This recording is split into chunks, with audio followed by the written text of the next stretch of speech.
করুণা দয়া যে মহান মালিক লাখ কোটি মানুষ থেকে বাছাই করে দিন এই মজলিসে আমাকে আপনাকে আসার বসার কিছু কথা বলা ও শোনার তৌফিক দান করেছেন। সেজন্য মহান রবের শুকরিয়া আদায় করি, জবান খুলে প্রাণ খুলে কালিমাতুশ শুকর উচ্চারণ করি আলহামদুলিল্লাহ। আপনারা সজাগ না ঘুমে? দেখি সবাই একটু দাঁড়ায় দেখান তো কে কে সজাগ। আল্লাহু আকবার। আচ্ছা, এবার প্রত্যেকে তার সামনে ফাঁকা জায়গাটা পুরো করে বসবে, কেউ তার সামনে জায়গা ফাঁকা রাখবো না। মাশাআল্লাহ, আপনারা ঠিক আছে, বসে যাই বসেন বসেন।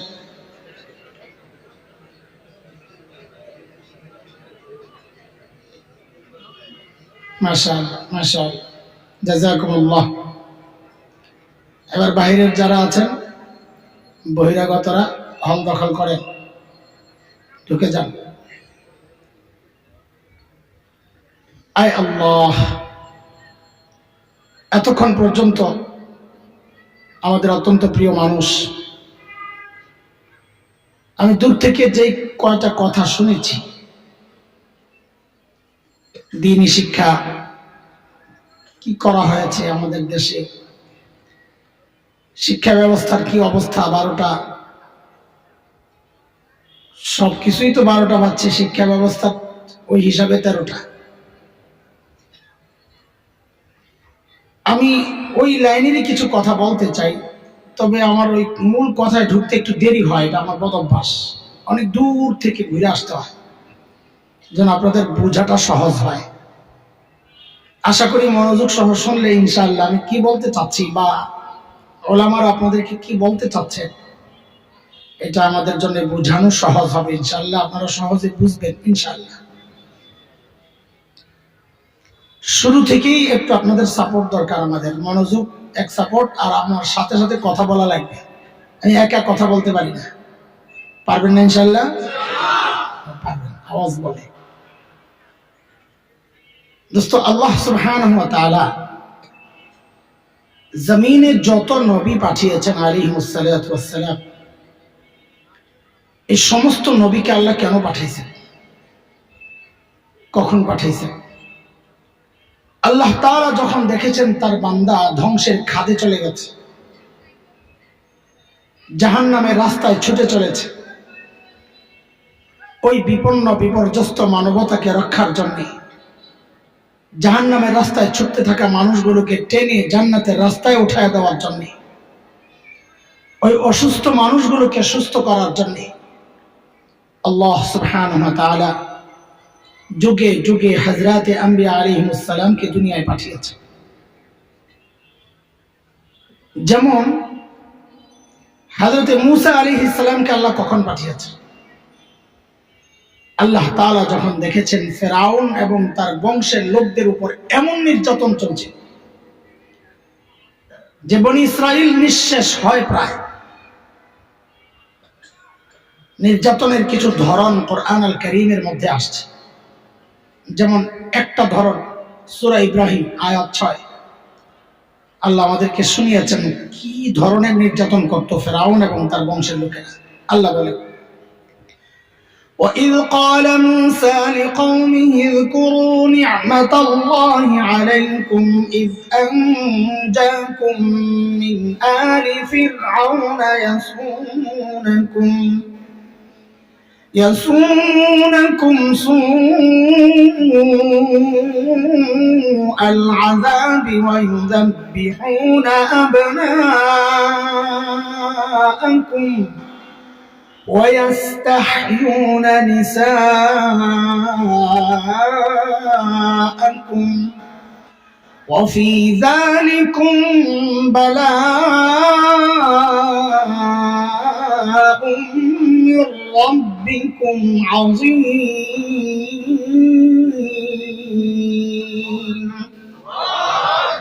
এই আয়াতে আল্লাহ নির্যাতনের ধরন দেখাইছেন। ফেরাউন কি করত? মেয়ে জন্ম নিলে বাচ্চায় রাখত, কিন্তু ছেলে জন্ম নিলে ক্ষমতা হারানোর ভয়ে ফেরাউন যে কোনো ছেলে জন্ম নিলেই ধরে ধরে জবেহ করে হত্যা করত। আচ্ছা একটু বলেন তো আপনারা, এই ছোট্ট বাচ্চা সদ্যজাত, যার শরীরের হাড্ডিগুলো এখনো গোশতের মতো নরম, এই ছোট্ট বাচ্চার পক্ষে ফেরাউনের মতো এমন ভয়ঙ্কর অথবা ওই সময়ের সুপার পাওয়ার এমন শক্তিশালী বাদশাকে ক্ষমতা থেকে নামানো সম্ভব ছিল? তো ফেরাউন এই ছোট্ট বাচ্চাকে এত ভয় পেত কেন? এটা আল্লাহর দুনিয়া পরিচালনার একটা সিস্টেম। কেউ যখন হক হয়, সে যত দুর্বল হোক না কেন, কেউ যখন বাতিল হয়, সে যত শক্তিশালী হোক না কেন, আল্লাহর সিস্টেমটাই এটা। ওই দুর্বল হকের ভয় আল্লাহ ওই শক্তিশালী বাতিল আর তাগুতের কলিজায় ঢুকায়া দেন। এর এক জ্বলন্ত প্রমাণ হচ্ছে বাংলাদেশের আলিম ওলামা। কি আছে আমাদের কাছে এত ডরান কে? ভয় তো পায় পায়, যত বুড়া হয় তত বেশি ভয় পায়। আরে শাইখুল ইসলাম আল্লামা আহমদ শফি নওয়ারাল্লাহু মারকাদা জীবন সায়ান্নে মানুষটা হুইল চেয়ারের মধ্যে সোজা হয়ে বসে থাকতে পারতেন না, কাত হয়ে যেত। মুজাহিদে মিল্লাত আল্লামা হাফেজ জুনায়েদ বাবনগরী রাহিমাহুল্লাহ, মানুষটা সোজা হয়ে দাঁড়াতে পারতেন না, পা কাজ করত না। অথচ আমরা কি দেখেছি? এই দুর্বল মানুষগুলোর ভয়ে শুধু বাংলাদেশ না, সারা দুনিয়ার মানুষ থাকতো অস্থির, কখন কোনটা ঘটায়া দেয়। তাও তো ওনারা জিন্দা মানুষ ছিলেন। আমাদের একজন প্রিয়জন দুনিয়া থেকে চলে গেছেন, কোরআনের পাখিটা, পিজি হসপিটাল, আমার তো বাসা কাছে, আপনাদেরও কাছেই খুব। ইন্তেকালের পর আল্লামা দিলওয়ার হোসেন সাঈদী রাহিমাহুল্লাহ তাআলা মৃত্যুর পর কি যে করলো লাশটারে নিয়ে, আমি শুধু অবাক হই আর ওই চিন্তাই করছি যে মানুষ যেহেতু হক, এই জন্যে ওই হক মানুষের লাশটাকেও তাগুত ভয় পেয়েছে। সিস্টেমই এটা। এ পর্যন্ত যা বলেছি বুঝেছেন? অস্পষ্ট আছে কিছু? দেখেন, এ আমাদেরকে যাদেরকে দেখতেছেন না, আমি সহ বক্তা বলতে আপনারা যা বুঝছেন, আমরা কেউ না। আমাদের মূল পরিচয়, আমরা পড়াই, মাদ্রাসায় পড়াই, ছাত্র পড়াই। আমার ছাত্র যেভাবে পড়াই একদম আপনাদের খুব কাছেই পড়াই আমি, দিল রোড, বেশি দূর তো নেয় না, 3-4 কিলো হইতে পারে নাকি। বাচ্চাদেরকে যেভাবে পড়াই বয়ানোর চেষ্টা করে ওইভাবেই করতে, একটু একটু করে বুঝাইয়া বুঝাইয়া আগাইতে থাকি। আপনারা বুঝতে থাকেন, এক লাইনেই চলতে থাকবো ইনশাআল্লাহ, বিভ্রান্ত হবেন না। বাইরে গেলে জানা যাবে যে একটু বাইরে যাইতেছি, তাও ওই লাইনের কথা বুঝাইতে, অযথা না, আবার চলে আসবো ইনশাআল্লাহ। এবার আমাকে বলেন রোগী, আপনারা আমাকে বলেন রোগী যদি ছোট হয় আমার মতো রোগ, আচ্ছা তার আগে আগে অন্য একটা কথা বলেন তো সর্বশ্রেষ্ঠ রসুল কি? কি ব্যাপার এমন ভাবে বলতেছেন, মনে হয় বিপদে আছেন আপনারা? এটা গর্ব না আমাদের? তো গর্বের কথা এভাবে বলে, তো বলেন গর্বের সাথে বলেন। ওই জন্য তো বেটারা বলে চিল্লে মার্কেট পাওয়া যাবে, শব্দ বাড়াইতে হবে গর্ব প্রকাশ করতে হইলে। বলবেন আমাদের রসুল, যে কে জানি বলছে, বলে আমাদের রসুল মুহাম্মদুর রাসূলুল্লাহ। আপনি খেয়াল করেন, ওই আমাদের বললে একটা গর্বের ভাব আসে। ঠিক করে বলেন এবার সর্বশ্রেষ্ঠ রসুল কি? সাল্লাল্লাহু আলাইহি ওয়াসাল্লাম। ঠিক আছে, নাম্বার একটু কম পাইছেন। আরেকটা প্রশ্ন করব, ওখানে ফুল অ্যান্সার করতে হবে, তাইলে এভারেজে পাস করা যাবে।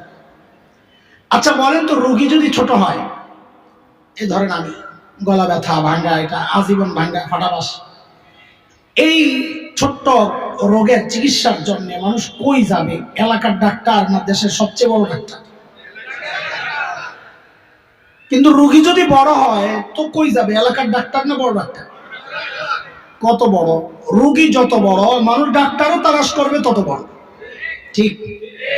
এই দুই প্রশ্নের থেকে একটা ফলাফল বের করি আমরা, সেটা হচ্ছে যেহেতু আল্লাহ তাআলা সমস্ত নবীদেরকে পাঠিয়েছেন দুনিয়ার অসুস্থ মানুষের চিকিৎসার জন্য, তো বুঝতে হবে আল্লাহ সর্বশ্রেষ্ঠ রসুলকে ওই যুগেই পাঠাইছেন যেই যুগের মানুষগুলো ছিল মানব ইতিহাসের সবচাইতে জঘন্য আর খারাপ মানুষ। কেমনি বললেন এটা? বলে হিসাব নিলাম, ডাক্তার যেহেতু সবচাইতে বড়, বোঝা গেল যাদের চিকিৎসার জন্য পাঠানো হয়েছিল ওরা রোগীও ছিল সবচাইতে। সেই রোগীদের যুগটাকে ইতিহাসে বলা হয় আইয়ামে জাহিলিয়া, বর্বরতার যুগ। বর্বরতার মাত্রা কতদূর ছিল যে ওদেরকে ঠিক করতে আল্লাহ সর্বশ্রেষ্ঠ রাসূল আনলেন। ইতিহাস পড়লে দেখবেন শরীরের পশম দাঁড়ায় যায়। মানুষ এতটা খারাপ কি করে হয়, কি করতো ওরা? একটা পয়সার জন্য মানুষ খুন করে ফেলত। আরে মূর্তি পূজা এখন হয় কি হয় না?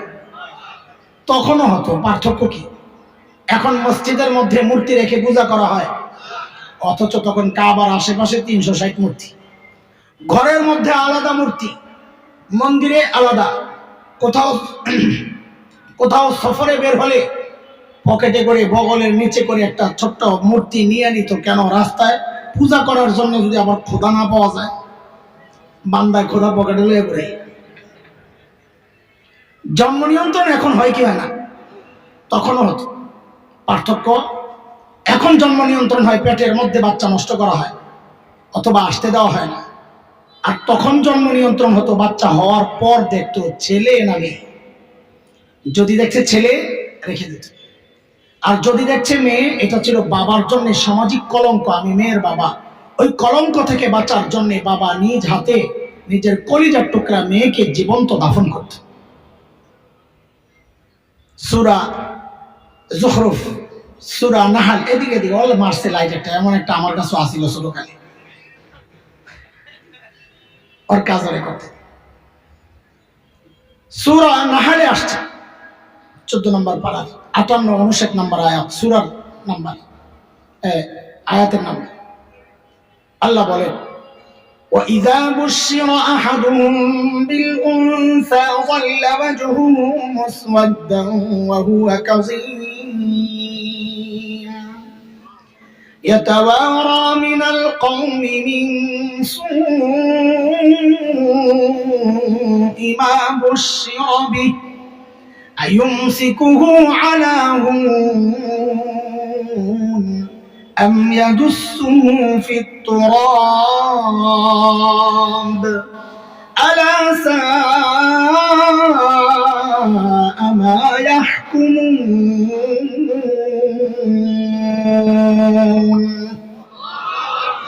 এই ছিল আরবের সামাজিক অবস্থা। আমার নবীর আসার আগের সময়টা বলতেছি, বর্বরতার যুগ। কিন্তু প্রশ্ন হচ্ছে, মানুষগুলো এতটা খারাপ কেন ছিল? আমরা ধীরে ধীরে আমাদের মূল কথার দিকে ঢুকবো ইনশাআল্লাহ। এই জন্য মনোযোগটা আবার আকর্ষণ করতেছি। আসেনি মনোযোগ? ঘুমাইছেনি? ঘুমাইছেন? অনেক সময় দেখা যায় মানুষ ঘুমায় না, কিন্তু মনোযোগ ঘুমায় যায়। মানুষ সজাগ কিন্তু মনোযোগ দেখবেন না আপনারা। কে কে ঘুমাইছেন ওটা হাত উঠায় দেখান তো, আল্লাহু আকবার।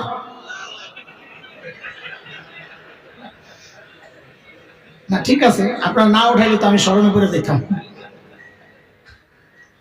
মানুষ সজাগ কিন্তু মনোযোগ ঘুমায়। আল্লাহ আল্লাহ চলে। মানুষগুলো এতটা খারাপ হওয়ার পেছনের মৌলিক কারণ কিছু।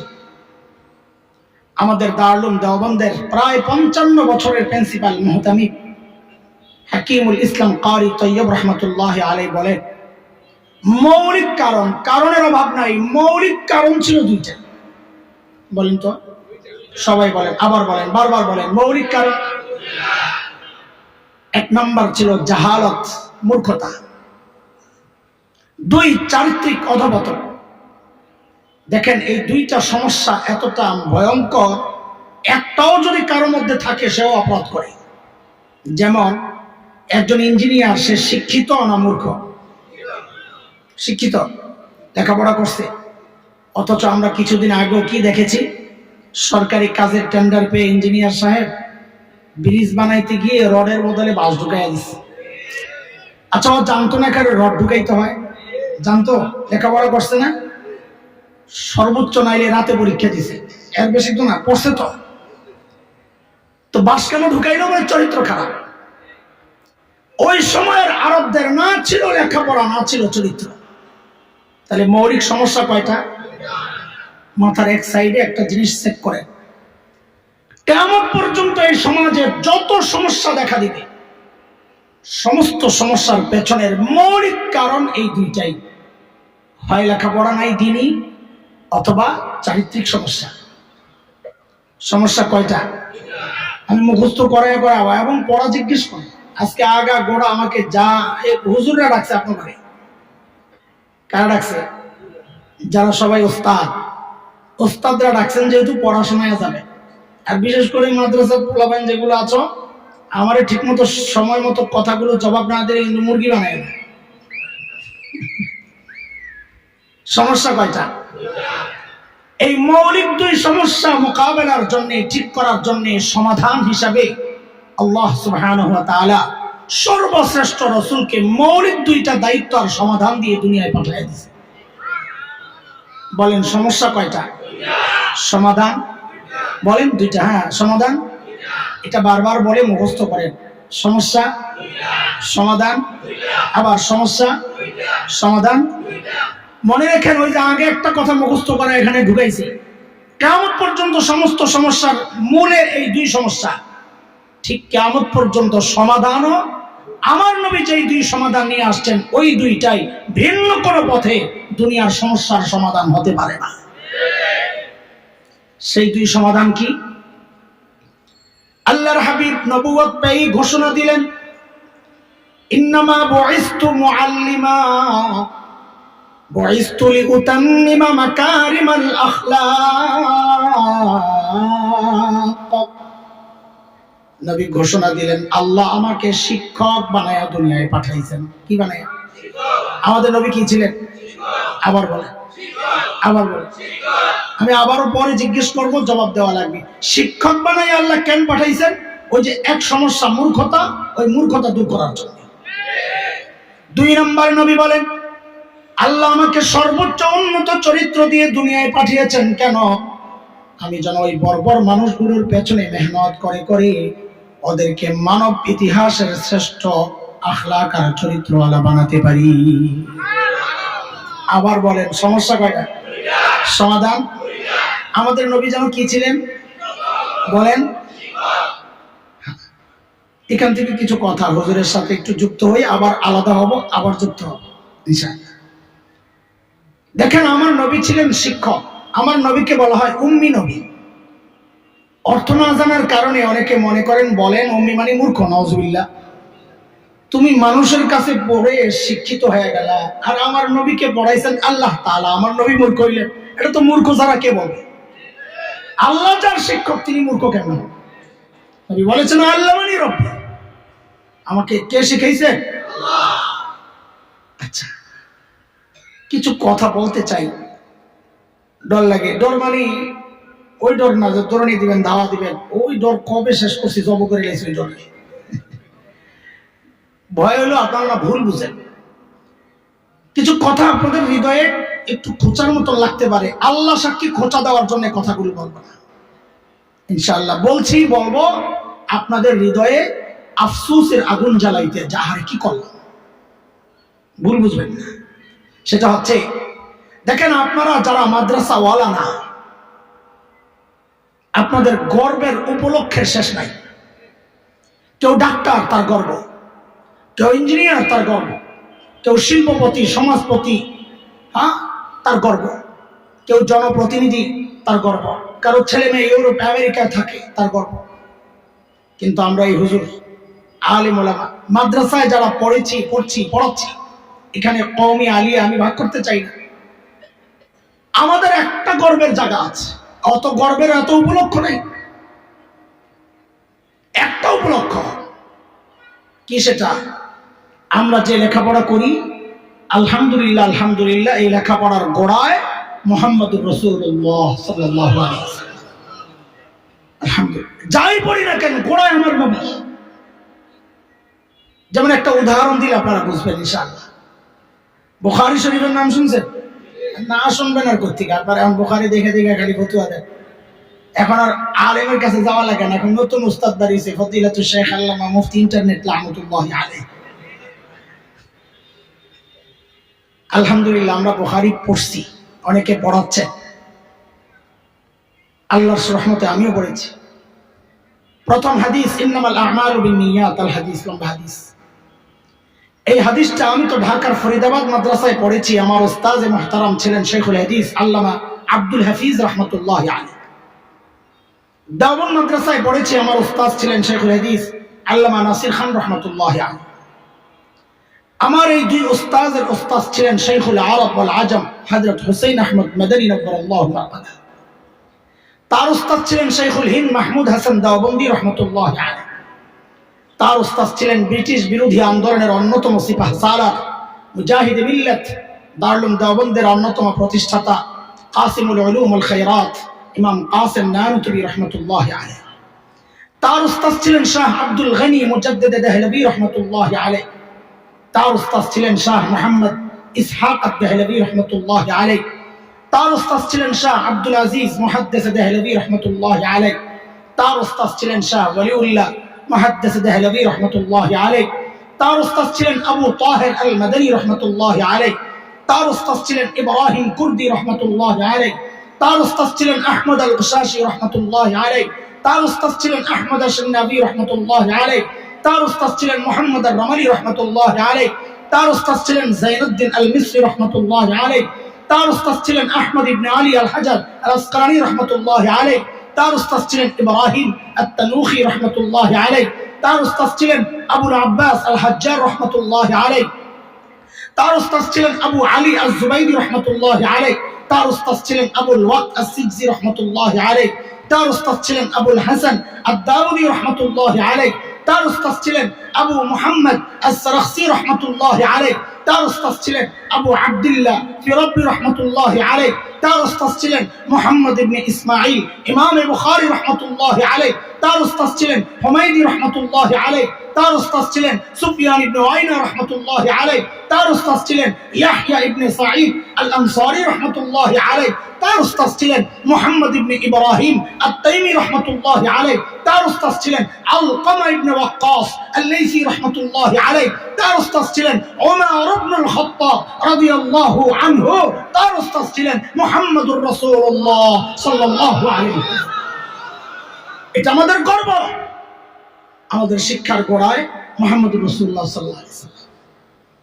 আবারও বলছি, কষ্ট নিয়ে না, মাফ করে দিয়ে বিনয়ের সাথে জিজ্ঞেস করি, গর্ব তো করে, কিন্তু যা পড়েছেন তার শিক্ষার গোড়ায় কি? ঠিক বেঠিক বলার দরকার নাই, শুধু প্রশ্নটা জাগা। কিন্তু বিষয় হচ্ছে, এই যে গর্বের পরিচয় আমি দিলাম, এই গর্বের পরিচয় দেওয়ার ঠিকাদারি মৌলবীরা আল্লাহর কাছ থেকে নিয়ে নেন নাই যে আপনারা দিতে পারবেন, কিন্তু পারছেন না। তো কেন পারছেন না? কারণ কুচক্রীরা আমার আর আপনার সামনে, আমার সন্তানের সামনে এমন এক সিলেবাস রেখেছে, এই সিলেবাস পড়ে গর্বের পরিচয়টা দেওয়া যায় না। শুধু তাই না, গত বছর আমাদেরকে, গত 2 বছর আগে আরেকটা গর্বের পরিচয় থেকে আমাদেরকে বঞ্চিত করার চক্রান্ত হয়েছিল। কি সেটা? বলেন, আমরা কার সন্তান? হ্যাঁ, ওই গর্ব প্রকাশ করা লাগবে, শব্দ কিছু বাড়াইতে হবে আগের মতো। বলেন নবী আদম। বলেন কার সন্তান? নবী কেন বলবো? এই জন্য বলবেন, একটা ছেলে এমপি সাহেবের ছেলে, এমপি সাহেবের নাম আব্দুল্লাহ, কিনা কথা। এখন ওই ছেলেকে যদি জিজ্ঞেস করা হয় তুমি কার ছেলে, ও কি বলবে? না বলবে আব্দুল্লাহ সাহেবের ছেলে। তখন তো তাচ্ছিল্য, কোন আব্দুল রে? ও এই তাচ্ছিল্য থেকে বাঁচার জন্য বলবে আমি এমপি আব্দুল্লাহ সাহেবের ছেলে। নাকি একটা সামান্য এমপির ছেলে যদি বাবার পরিচয় দেওয়ার সময় বাবার ওই সম্মানের পদবিটা লাগায় এরপরে বলেন আমি এমপি আব্দুল্লাহ সাহেবের ছেলে, তা আমি আপনি নবীর সন্তান হয়ে কেন নবীর কথা বলছি না? তো বলেন আমরা কার সন্তান? বলে হুজুর এতদিন তো বলেন নাই, এখন কেন বলেন? বলি ভাই কারণ আছে। আপনি ইট মারছেন তো, এখন তো আমার পাটকেল মারতেই হবে, বাধ্য আমি। কারণ কি? কারণ হচ্ছে ওই যে হুজুর বলতেছিলেন, ওরা এমন এক সিলেবাস প্রণয়ন করেছিল যে সিলেবাসের মধ্যে বিজ্ঞানের নামে আমার সন্তানের মাথায় ঢুকায় দেওয়ার চেষ্টা হয়েছিল যে আমরা মানুষের সন্তান না, আমরা বানরের সন্তান। বানর তো জঙ্গল থাকে, তো জঙ্গল থেকে আসছে, অথচ আমাদের পরিচয় কত মহান, আমরা জান্নাত থেকে আসছে, আমাদের বাবা নবী। এখন তো ঠিক বলেন নাউজুবিল্লাহ, ভালোই বলতেছে, কিন্তু যখন এই প্রোপাগান্ডার চক্রান্ত চলছিল আমাদের দুঃখের জায়গাটা একটু শোনাই আপনাদেরকে, না বললে তো শুনবেন না, বুঝবেন না। আফসোস, আমাদের অভিযোগ নাই আপনাদের বিরুদ্ধে, আমাদের বড় জোর অনুযোগ বলতে পারেন, এটা আমাদের হৃদয়ের আক্ষেপ ব্যথা। সেটা হচ্ছে তখন আপনারা প্রতিবাদ করেন নাই। ওলামাদের প্রতিবাদের মুখে কুচক্রীরা পিছু হটতে বাধ্য হয়েছে। কিন্তু প্রশ্ন, প্রতিবাদ ওলামারা কেন করবে? ওলামার সন্তান, আলেমের সন্তান এই ঘোড়ার ডিমের সিলেবাস পড়ে না। তারা তো কালা কালা রাসূলুল্লাহ পড়বে, এই সিলেবাস পড়ে। আপনার সন্তান, প্রতিবাদ আপনাদের করার কথা, আপনারা প্রতিবাদ তো করেন নাই, বরং বহু পোড়া কপাল এই প্রতিবাদী আলেমদের বিরুদ্ধাচরণ করেছে। বহু পোড়া কপাল এই প্রতিবাদকে রাজনৈতিক বক্তব্য আখ্যা দেওয়ার চেষ্টা করেছে। দোস্ত, সব জায়গায় রাজনীতি চাইলেন না। এটা রাজনীতির ব্যাপার না, এটা আমার ইমানের ব্যাপার, এটা আমার বিশ্বাসের ব্যাপার, এটা আমার আকীদার ব্যাপার, এটা আমার চেতনার ব্যাপার। আকাশের শকুনের অনাগুলা পরিলক্ষিত হচ্ছে, সাপ একটারে কোপ দিয়েছেন, বাকিগুলা পাথরের নিচে লুকায় গেছে। যে কোনো মুহূর্তে বের হয়ে আবারও চক্রান্তে লিপ্ত হতে পারে, আবারও এমন কোন চক্রান্ত হয়ে আমাকে আপনাকে মূল থেকে বিচ্ছিন্ন করার চক্রান্ত হতে পারে। যদি হয়, আলেমরা যদি ডাক দেন, তাদের মুখোমুখি না দাঁড়ায়া, তাদের বিরুদ্ধাচরণ না করে, আলেমের হাতে হাত রেখে কাঁধে কাঁধ মিলিয়ে মুষ্টিবদ্ধ হাত উঠিয়ে একসাথে উচ্চারণ করতে হবে, বাংলাদেশে নাস্তিকতার চর্চা করতে দেওয়া হবে না, দেওয়া হবে না।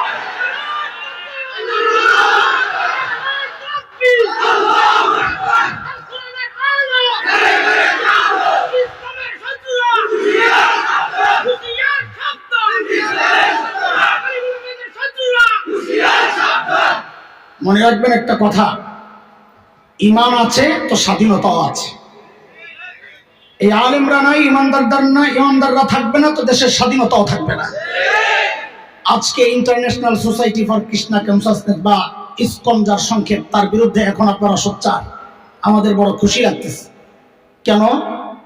আরে আমি নিজেই তো আজ থেকে 5 বছর আগে এই বিষয়ে চট্টগ্রামের হাটাজারি মাদ্রাসার পাশে একটা বিশাল সম্মেলন হয় আলামিন সংস্থার, যখন এই বিষয়ে আমি কথা বলেছি ওখানে, সেই 5 বছর আগে, ওই সময় ওখানকার দায়িত্বশীলরা আমাকে কঠিনভাবে সতর্ক করেছে, আরেকবার এই ব্যাপারে কথা বললে শেষ কাজ করে ফেলবে। আমরা সেই নবীর উম্মত যিনি হুনাইনের ময়দানে বিশৃঙ্খল অবস্থায় বলেছিলেন, আনান নাবিয়্যু লা কাযিব, আনা ইবনে আব্দুল মুত্তালিব। বংশীয় মর্যাদার দিক থেকে, ঐতিহ্যের দিক থেকে আমি পালানোর লোক না, এবং নবুয়তের যে দায়িত্ব আল্লাহ দিয়েছেন সেই হিসাবে আমি পালানোর লোক না। আমরাও বলি, হুমকি ধমকি দিয়ে আমাদেরকে থামানো যাবে না। নাহনু উম্মাতুন নাবিয়্যি লা কাযিব, আমরাও সত্য নবীর উম্মত, পালাতে জানি না। হেলিকপ্টারে মাহফিলে যাই, হেলিকপ্টারে পালাই না। আচ্ছা ঠিক আছে, এদিকে গেলাম না। আসেনি মনে সমস্যা কয়টা? সমাধান না, আবার চিল্লান ভুলে যাক, দেখেন খবরদার। আল্লাহর নবী ওই 2 সমাধান সহ যখন ওই বর্বরদের পেছনে মেহনত শুরু করলেন, আহারে বর্বরদের পরিচয় এখন পাল্টায় গেছে, ওরা আর বর্বর নাই। বলে তো নতুন পরিচয় বলেন না। বলে আমি কি বলবো? আল্লাহকে জিজ্ঞেস করো। মালিককে জিজ্ঞেস করলাম, মালিক ওই বর্বরদের নতুন পরিচয় বলেন। আল্লাহ জানায়া দিলেন, সীমাহুম ফি বুজুহিহিম মিন আসারিস সুজুদ, ওদের চেহারার মধ্যে সেজদার চিহ্ন পাইবা। বলে সেজদার চিহ্ন তো বাহির দিয়া, তার মানে বাহিরে ফিটফাট, আমার ভেতরে সদরঘাট কিনা? আল্লাহ বলেন, না না না, আমার নবীর সাহাবীরা বাহিরেও 1 নাম্বার, ভিতরেও 1 নাম্বার। বলে ভিতরে 1 নাম্বার বুঝবো কেমনে? আল্লাহ যেন বলেন, তোর বুঝার দরকার কি? তুমি নিজে মুত্তাকি দাবি করো, মিয়া তোমার বউ তো সাক্ষী দেয় না। পীর সাহেবের কাছে পীর সাহেবের বউ মুরিদ হয় না, অধিকাংশ খবর লয়ে দেয়। চিনি আপনার কোন মার্কা পীর? আপনি তেলা পোকা একটা মাখি, আপনি একটা পীর। দুনিয়ার সবাই মুরিদ হইলো, বউ মুরিদ হয় না। বড় দুঃখ আমাদের। এক পীর সাহেবের সাথে তো বউর খুব ঝগড়া, বউ খালি আসলেই খোঁচা মারে। একদিন তো ঘরে ঢুকছে, তো বউ বলে, আরে কপাল আমার একটা। কি হয়েছে? আজকে দেখছি আমাদের ঘরের সামনে দিয়া এক পীর সাহেব উড়ে উড়ে যায়, তুমি তো ল্যাংরা ল্যাংরা। তো পীর সাহেব কয়, আরে পোড়া কপাল, আগে বুঝছিলাম তোর দিল নষ্ট, এখন দেখি চোখটিও নষ্ট। ওইটা যে আমি আসিলাম খেয়াল করো নাই? বউ এবার কি বলে, ও তাই তো বলি ডানা একটা ভাঙ্গা কে, স্বীকার করো। আল্লাহ বলেন তোমার তাকওয়ার ব্যাপারে তোমার পাশের মানুষ সাক্ষী দেয় না, আর আমার নবীর সাহাবীরা মুত্তাকি, আমি আল্লাহ সাক্ষী দিচ্ছি। ইন্নাল্লাযীনা ইয়াগুদ্দুনা আসওয়াতাহুম ইনদা রাসূলিল্লাহ উলাইকা আল্লাযীনা ইমতাহানাল্লাহু কুলুবাহুম লিত্তাকওয়া লাহুম মাগফিরাতুন ওয়া আজরুন আযীম।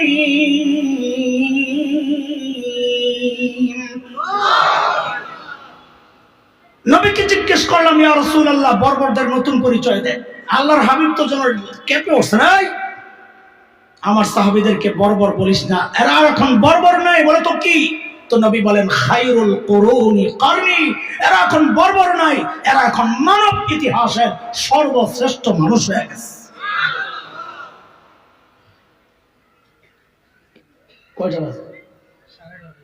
হায় আল্লাহ, বেশি রাত হয়ে গেছে না? কতক্ষণ? 10-15 কতক্ষণ লাগবে আর শেষ করতে? মানে কতক্ষণে শেষ করবে?